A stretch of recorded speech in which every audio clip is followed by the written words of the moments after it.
Okay, you guys. So, one thing a man will do is show you exactly who he is the second he thinks nobody is watching. And that is exactly what David Anthony Burke, the singer most of you know as D4vd, allegedly did behind closed doors for almost 3 years before the world ever caught on. Now, this man already had a lot of eyes on him because of the music, the tours, the millions of streams, the little goofy TikToks, the bloody t-shirts on his merch site, and the casket he literally rolled out on stage during his live shows. But now, after his arrest on April 16, 2026, in connection to the death of 14-year-old Celeste Rivas Hernandez, every single one of those things is hitting different. Like, sir, you had a casket on stage. Sir, you had bloody shirts on your website. Sir, you were singing songs about romantic homicide. And we all just clapped. We all just streamed it like it was a normal Tuesday. So tonight I'm going to walk you through everything, and y'all let me know what you think in the comments. For days after his arrest, prosecutors charged him with first-degree murder, continuous abuse of a child, and unlawful mutilation of human remains. And to the world's surprise, this man stood up in court and pleaded not guilty to every single one of those charges.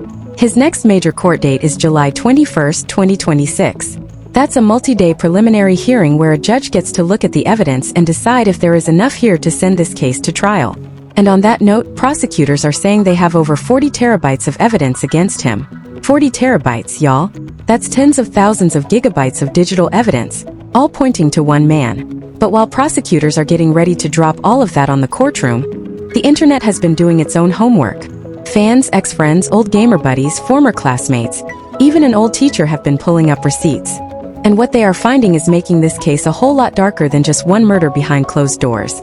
We are talking about a trail of breadcrumbs in his music, in his lyrics, in his visuals, in his merch, in his live streams, that some people now believe he was openly leaving for his own audience to find. Hidden in plain sight, y'all. So before this case moves another inch closer to that hearing, we got to rewind. We got to go all the way back to where this kid started, because if you want to understand how a 21-year-old ends up accused of doing something this gruesome to a child, you have to understand who he was before any of us knew his name. Now, from what David himself has said in old interviews, he was not your typical kid running around outside making friends. His parents tried him in piano. He quit in a week. They put him in church choir. He quit that too. Middle school band gone. And mind you, this is all his own words. His mama was like, I am not paying for these lessons if you are not going to stick with it. So nothing musical really stuck with him as a child. But the part that really starts to paint the picture is what came next, because for a huge chunk of his developmental years, this kid was pulled out of public school and dropped into a strictly online homeschool program. Not the kind where you meet up with other homeschool kids once a week to play basketball and socialize. The other kind. The kind where it is just you and a laptop screen for hours every single day. And he has said himself that the first 2 years of that transition were, in his own words, tragic. He said he was asking to go back to regular school almost every day. His little brother too. And listen, before some of y'all jump in the comments, homeschool by itself does not make a person dangerous. Millions of homeschool kids turn out beautiful, well-adjusted, all of that. But in David's specific situation, the warning signs were already stacking up. No consistent friends. No real extracurriculars. No peer-to-peer connection. Just a kid, a screen, and the entire internet at his fingertips with no real supervision. Now here's where it gets even more interesting. Before the homeschool era, David said his parents kept a really tight grip on the music he was allowed to listen to. Only Bach, Beethoven, Mozart, gospel, classical, instrumentals. No Lady Gaga, none of the popular stuff every other kid was hearing. He said his parents wanted him intellectual, smart, put together, college-bound. Cute on paper. But he also said he started sneaking around with a little iPod Touch, downloading the music he was not supposed to. And this is the part that has me confused, y'all. Because his parents were apparently this strict about Beyoncé and Lady Gaga, but a few years later, this same child somehow had full unsupervised access to some of the darkest corners of the internet you can imagine. Make it make sense. We are going to come back to that because what he was watching online as a teenager is one of the most disturbing parts of this whole story. So while music was not catching his attention as a hobby, David gravitated toward what you could call music-adjacent stuff. Poetry, anime, manga, video games. He has talked about picking up Dragon Ball and Tokyo Ghoul in 5th grade. And pay close attention to what attracted him to those characters. He said he liked that these were fantasy characters with powers, but they were not superheroes. They were not the good guys. They were not doing good things in their stories. That right there. That is a flag. Because the same boy drawn to characters with power without morality is the same boy who would later allegedly build an entire alter ego around that idea. And before he was even pulled out of public school, David said he used to sit in the cafeteria like the lunchroom was his playground. Not in the way most kids mean. He would watch the other kids. He would study them. He would write little observations about them and then build short stories where those classmates were the characters.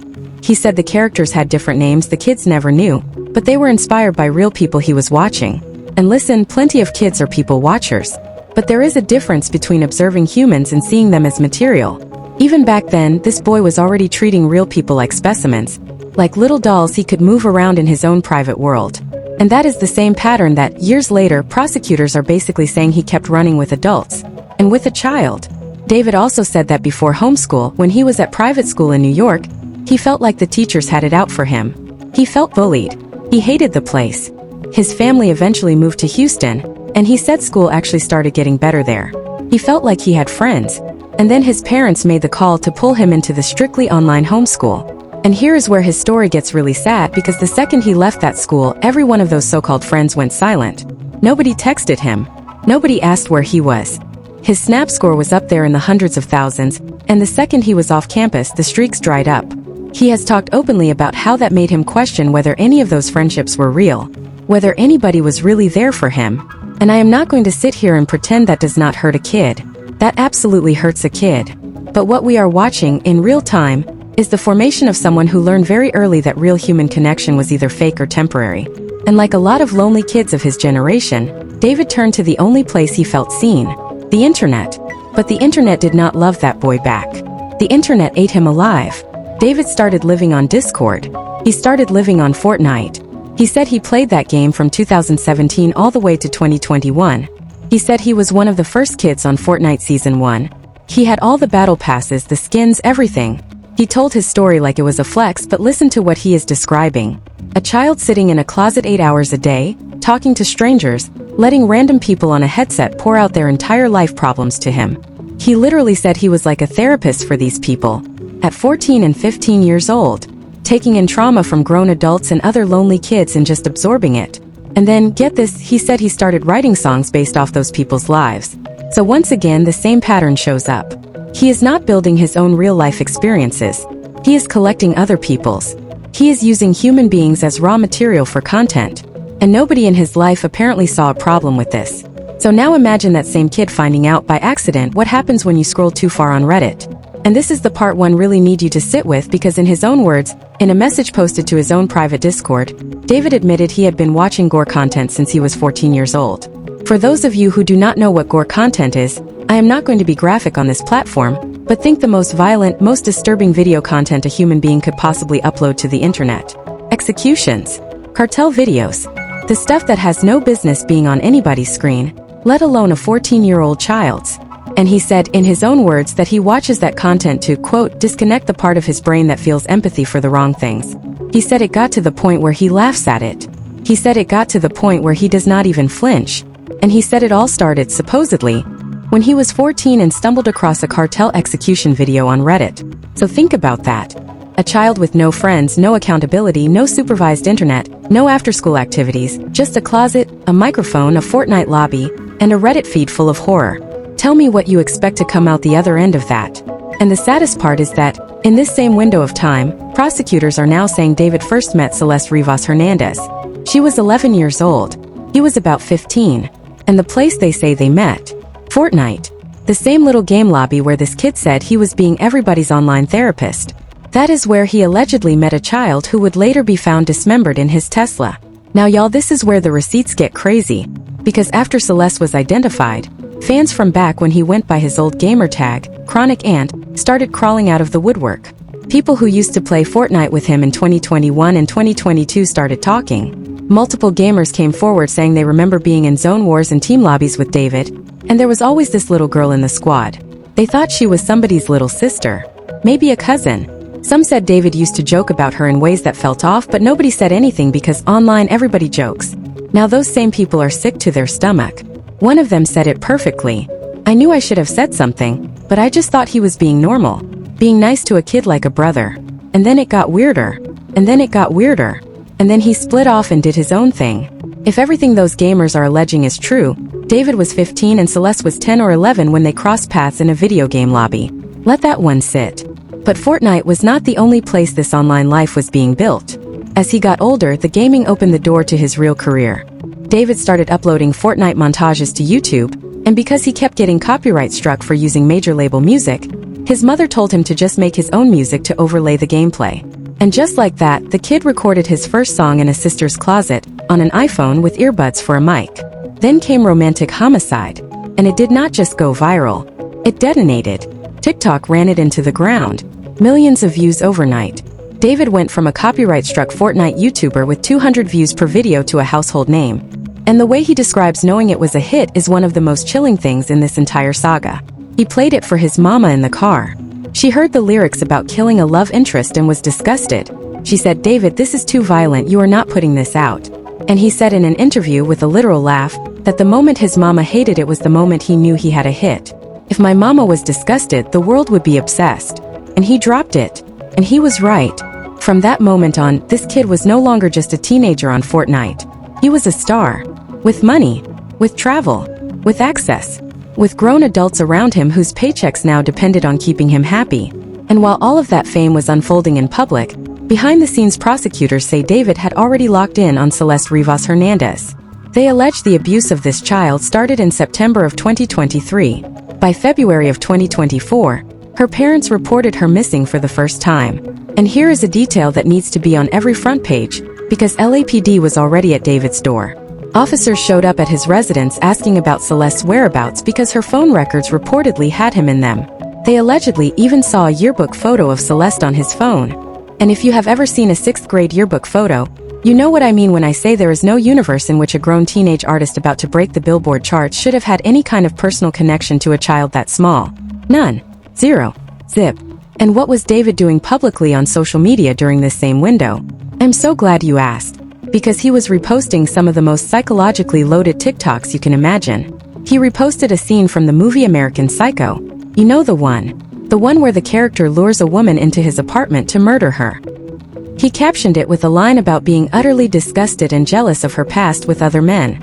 David reposted lists of behaviors he considered cheating, including a partner just being touchy or being friendly. Captions about pouring boiling water on a woman who said happy birthday to another man. Captions about running over any guy who looked at his girl. Little, supposedly relatable dark humor TikToks about how he sometimes had a really bad part of him that ruined everything. About how he had episodes where he could not get out of bed.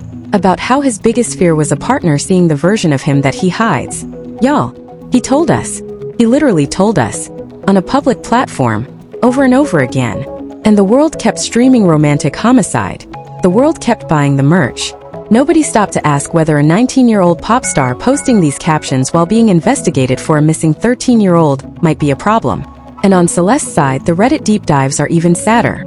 A Redditor claims to have archived her old TikTok reposts, and the picture it paints is devastating. There is a TikTok she shared about parents getting paranoid over crime documentaries. One about jealous boyfriends and what they do when they feel disrespected. And then there is the one that honestly made me close my laptop for a minute. It says, "Try not to cry on the way home after being with the love of my life." That repost is dated to January of 2024. And we now know that in the months that followed, this child ran away from her family home multiple times, allegedly to go live with and travel with a famous teenage singer 6 years older than her who had convinced her that she was in some kind of grown-up relationship. There is another repost that says, "When my card declines at therapy, so they bring out old pictures of when my family was actually a family." And the kicker is, around that same window David posted his own version of that template that said, "When my card declines at therapy and they bring back that one Hello Kitty girl I met in 2021. A lot of fans now believe that was a direct reference to Celeste, because the two of them apparently bonded over a shared Hello Kitty obsession. Read that twice. A grown teenage singer reminiscing on a public app about a child he met when she was 11, using a Hello Kitty bit, while the same child is in real time trying to figure out how to get herself home to a family that may or may not have been protecting her. And that is where this story stops being only about him and starts being about a whole ecosystem of failure around this little girl. Because the owner of the house his management was renting in Los Angeles, the same house prosecutors believe Celeste was harmed in, actually hired a private investigator to dig into this. The investigator, a man named Steve Fisher, is alleging that members of Celeste's own family had been to that rental house. He says he has reason to believe family members had seen Celeste and the singer together.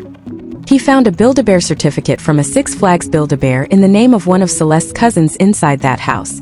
inside his rental. And his theory, which I want to be clear is his theory and not a confirmed fact, is that the missing person reports may have functioned almost as a paperwork shield, so that if CPS came around asking why a child was not in school, the family could point to a report and say, well, she is gone, what do you want us to do? He alleges this child was effectively allowed to live her own life on the road with him for over a year and a half. A year and a half, y'all. And before some of you come for me, let me say this clearly. Celeste's family lost a daughter. They are grieving. Nothing I say tonight is meant to take from that grief. But somebody somewhere in that little girl's life should have stood in front of this and refused to move. And it does not look like anyone did. Meanwhile, the stories from her family are not lining up either. Her mother allegedly told TMZ she knew Celeste had a boyfriend named David. Her brother allegedly told reporters the last time he saw Celeste, the singer picked her up to take her to a movie and she never came back. And then her father told the press, through his attorney, that he had never even heard the name, never met him, did not know anything about the man accused of taking his daughter's life. 3 family members. 3 different versions of the same story. And in the middle of all that contradiction sits a 14-year-old child, gone forever, whose body was eventually pulled out of the trunk of a Tesla. So you tell me where the protection was, because I do not see one. Now let's pivot back to David, because the way he started splitting himself into characters during this exact same window is honestly one of the most disturbing patterns in this whole case. David told an interviewer that he, by his own count, had 4 official personas at one point. There was David, the artist. There was a separate alter ego called Eat Tommy, the antagonist, the one who wears the blindfold in his music videos. There was a coming soon gaming persona, and a separate in-progress social media persona, 4 versions of him. And the actual human being, the one with the legal name David Anthony Burke, was not one of them. He gave an entire interview describing himself as a manga character. He said the character was based on a comic he had been writing for years before he ever made music. It was a detective who would solve his own crimes. By day the good guy. By night, an evil alter ego who commits the crimes the detective then has to investigate the next morning. He literally said with a snicker that as the detective, he would be solving murders he himself had committed. He even compared it to Fight Club, to Tyler Durden.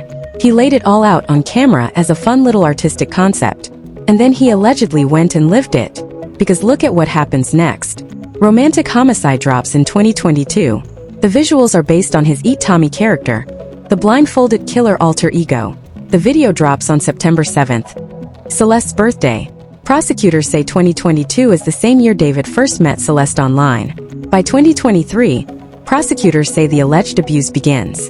By 2024, she is being reported missing. And then we land at the moment everything turns. Prosecutors believe that on April 22nd of 2025, the day before Celeste disappeared for the last time, the 2 of them had a heated argument. They allege Celeste had reached the end of her rope. They allege she threatened to expose him, to go to the police, to tell the world this internationally famous singer had been in a sexual relationship with a minor. And prosecutors believe that, the next day, David made the decision to silence her forever. 2 days after that, his album dropped. I am going to say it one more time because it does not get less chilling. 2 days after prosecutors believe David took Celeste's life, his album dropped. And he went on a press run. Interviews, performances, social media posts, photo ops. He looked happier than he had looked in years. There was one moment during a live show where he broke down in tears during a particular song, and at the time fans thought it was just the emotion of the performance. Now, with everything we know, people are looking at that footage and asking a much darker question. Then David embarked on a whole world tour through the summer, all while Celeste's remains, prosecutors allege, were already in the front trunk of a Tesla registered to him. There is even a clip of him live streaming from his house with friends, where the people around him noticed a really strange smell. He laughed it off, said he had just used the bathroom. The internet, looking at it now, has a completely different theory about what that smell was, and it makes you sick to think about. The cover seemed to work for a while, until it did not. The smell finally got too strong for the workers at an impound lot in Hollywood, where the Tesla had ended up, and they followed their noses to the front trunk. And inside that front trunk, they found what was left of a 14-year-old child, dismembered, decomposing, wrapped in plastic, in a luxury electric car owned by a Billboard-charting singer. That is the moment this case stopped being a missing person story and became a homicide.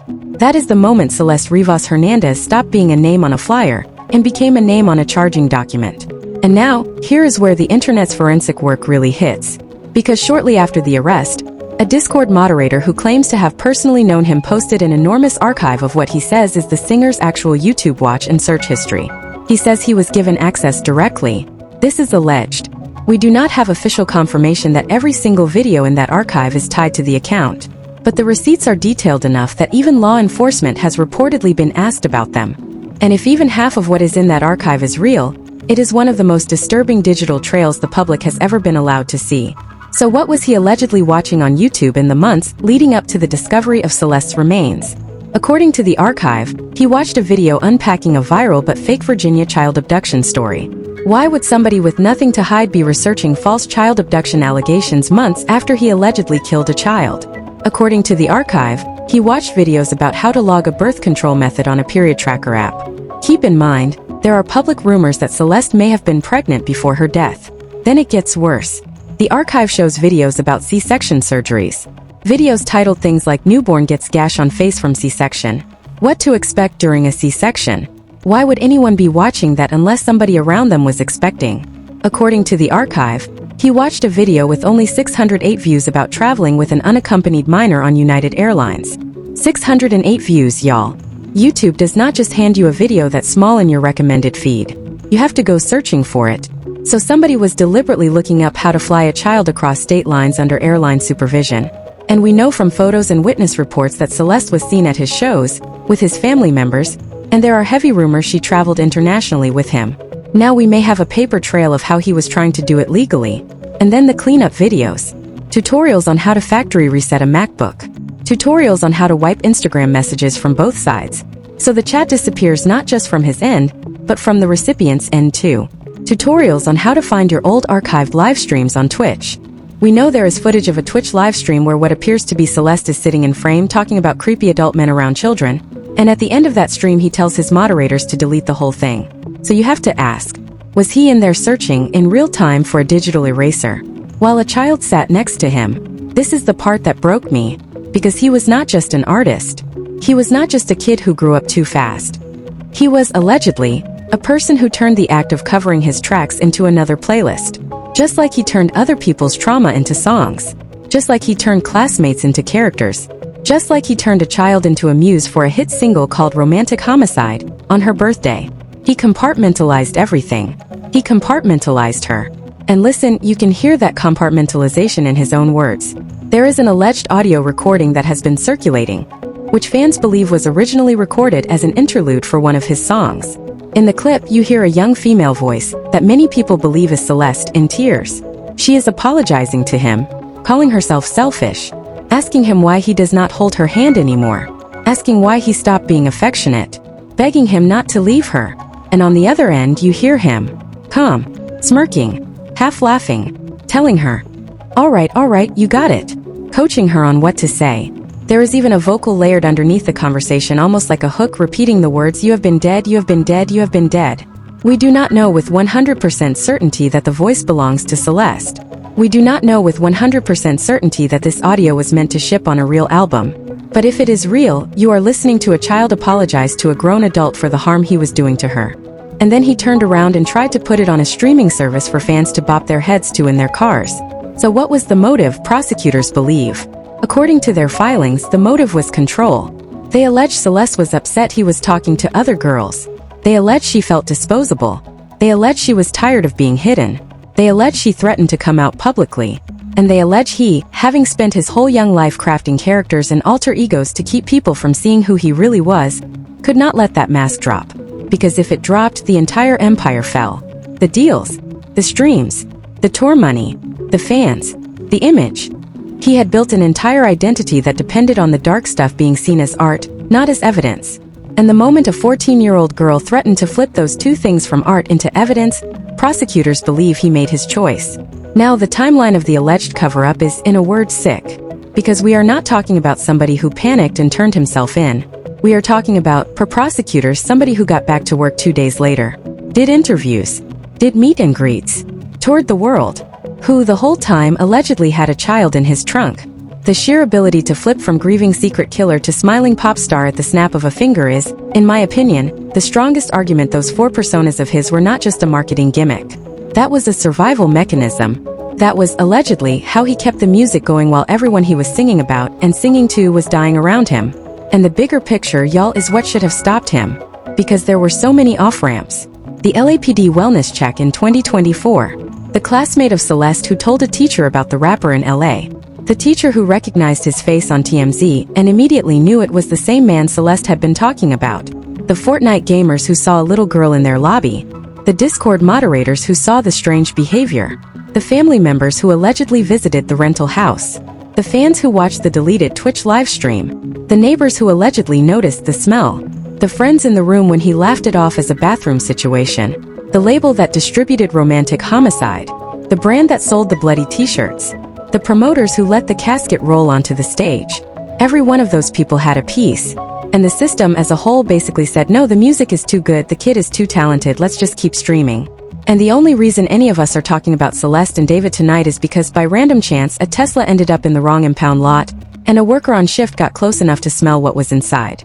That is the only reason. If that car had been hidden in a private garage, if the smell had been masked just a little longer, if the workers had not gone over to investigate, we might still be streaming his next single right now without knowing. And that is what makes this so haunting, because in his own alleged search history, in his own alleged music, in his own alleged behavior, he was practically betting that the people around Celeste did not care enough to look for her. And for a long time that bet was paying off. Now let me say what nobody wants to say because somebody has to. We have to talk about how online predators groom. Because if this case looks like a celebrity scandal to you, you are reading it wrong. This is a textbook online grooming case that happened to involve somebody who later became famous. The grooming did not start when David was a star. It started in a Fortnite lobby.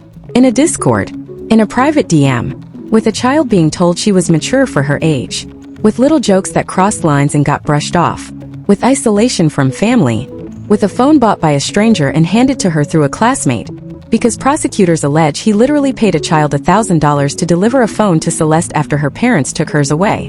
$1,000 to a kid, to deliver a phone to a kid, so he could keep talking to her. If you have a child in your life and they are gaming online on Discord on Snapchat, this is exactly what it looks like before it goes wrong. Quiet contact, a new device, a secret account, a friend who is suddenly the most important person in their world, a trip out of state to meet up. If you see that pattern, you act. You do not wait for a Tesla in an impound lot. And before some of y'all in the comments try to make this a debate, no, this is not about whether the music is good. This is not about whether you cried to romantic homicide in your car in 2022. You are allowed to have liked the song. The song was the bait. The whole packaging, the brooding teenage heartthrob with the manga aesthetic, the dark lyrics, the Eat Tommy alter ego with the blindfold, was, per the allegations, the camouflage that let the real story walk around in plain sight. So no, this is not about canceling a song. This is about understanding that the entire pop machine ate up a story he was literally telling on himself in the music videos, in the live shows, in the bloody shirt merch, and we all clapped because the kid had a nice voice. We have to do better than that. The next one is already in a Fortnite lobby right now. Trust me on that. So where do we go from here? The preliminary hearing on July 21, 2026, is going to be a multi-day event. The judge is going to look at the prosecution's evidence, that 40 terabyte mountain we talked about at the top, and decide whether this case actually moves to a full trial. He is currently being held, has pleaded not guilty to every charge, and is being represented by a defense team that is going to fight the digital evidence, fight the witness statements, fight the search history archive, and fight the alleged audio interludes every step of the way. If the case advances, expect a media circus that makes the last year of headlines look like a warm-up. More witnesses, more leaked search histories, more Discord moderators, old gamer friends, former tour staff, rental house investigators, teachers, classmates, family members, music industry insiders, all coming forward as the legal pressure increases. Because here is the thing about a case this big. Everybody who saw something is now going to be forced to decide whether they want to be on the right side of the record. There is no quiet anymore.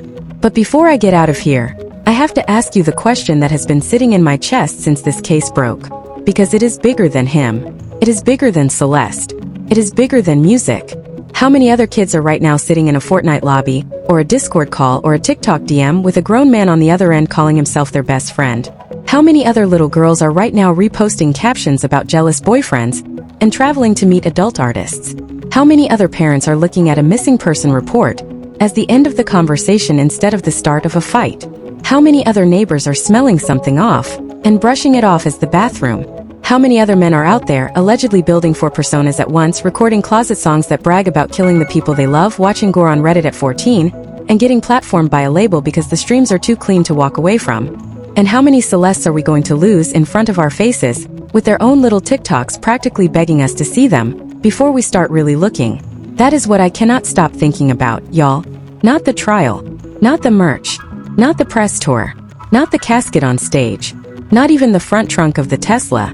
I cannot stop thinking about how loud this whole thing was, how visible, how Celeste was telling her own story in her reposts, how he was telling his own story in his lyrics, his videos, his merch, his interviews, his alter egos, his alleged search history, and we all sat right here and called it art. We called it edgy, cinematic, a vibe, a phase, talented, a star turn, and we missed her. We missed her, y'all. So if you take one thing away from this video, let it be this. Pay attention to the kids in your life. Pay attention to the people they are spending hours with on a headset. Pay attention to the apps you cannot see. Pay attention to who is buying them gifts. Pay attention to whose merch they are wearing. And if your gut ever tells you that something is off, do not let a music video, a chart position, or a viral TikTok talk you out of that gut. Because somebody somewhere in this story should have listened to their gut a long time ago. And had they listened, Celeste Rivas Hernandez might still be alive. Period. That is on us. All of us. The fans, the friends, the family, the label, the internet, all of us. I am going to stop here because I could honestly talk about this case for another 2 hours, and I will. There is going to be a part 2. We have to break down the deleted Twitch live stream. We have to break down the Eat Tommy character one more time, frame by frame, because the visuals are honestly worse than the music. We have to break down the alleged Hello Kitty TikTok David posted, side by side with hers. And we have to break down what the defense team is going to argue at the July preliminary hearing because, oh, they have got a whole strategy cooking, and you are going to want to hear that. So make sure you subscribe so you do not miss it. But until then, y'all let me know what you think in the comments. Do you believe David's not guilty plea is going to hold up against 40 terabytes of evidence? Do you believe the alleged audio interlude is really Celeste? Do you believe Celeste's family knew more than they are saying? And do you believe the music industry will ever take responsibility for what it platformed? Drop your thoughts below. Be respectful in the comments because emotions are running hot. And I am sending love to Celeste's family because they lost a baby. That is all I have for you, and I will talk to you later.